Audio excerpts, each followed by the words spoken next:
Ito yung naka-advantage mga boss, kahit lugi ka ng isa pero yung position mo nakuha mo yung real. Kita mo yung nasa 14 mga boss. Lugi ako ng isa pero hindi ako matatalo dito. Tablahan, mayroong tablahan. Okay mga boss, share ko lang itong naging laban ko sa weekend blitz. Tumira yung kalaban sa 416, nag 313 lang ako, 54 siya tapos 116. Nag 215 siya mga boss, kaya nagpakain ako sa 214, kain siya, kain ako, kain din siya, kain ako. Tapos nagpakain mga boss, ganyan. Abante ako sa 1614. Tumira siya ng 95, 51 ako, 51 din siya. Tumira ako sa 117.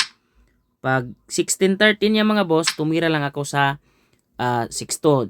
Pag tira ko ng 6-2 mga boss, maling tira po ang 6-2 kasi nadibalde ako dito mga boss. Nagpakain lang siya ng 115. Kain siya dalawa, kain ako. Sinayang niya mga boss. So, yan. Nalugi tayo ng isa. Kaya nagpakain lang ako mga boss. Ganyan. Pag 416 ko mga boss, nag-8-3 siya.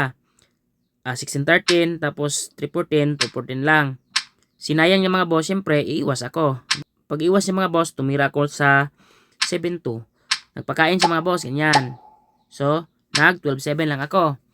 Nag 12-8 siya. Nagpakain ako mga boss, ganyan. Tapos, nagpakain siya mga boss kasi lamang kasi siya ng isa.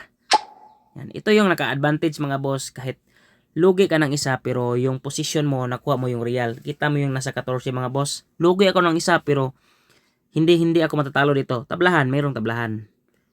Pag 7-2 ko mga boss, si mga boss tumira yung kalaban sa 8-3. Kaya nag 215 lang ako. Nag 313, sinayang ko mga boss.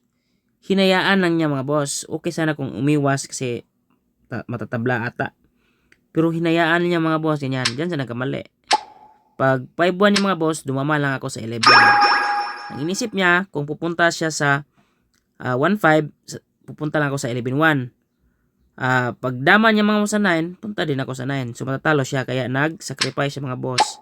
Tapos pag takbo niya sa 1-6, hindi niya alam, meron akong 14-16 yan. So nakachamba pa talaga tayo mga boss, no? Grabe. Lugi tayo ng isa kanina, nakachamba pa. Chamba re balon guys, o gusa ka sakong buinas.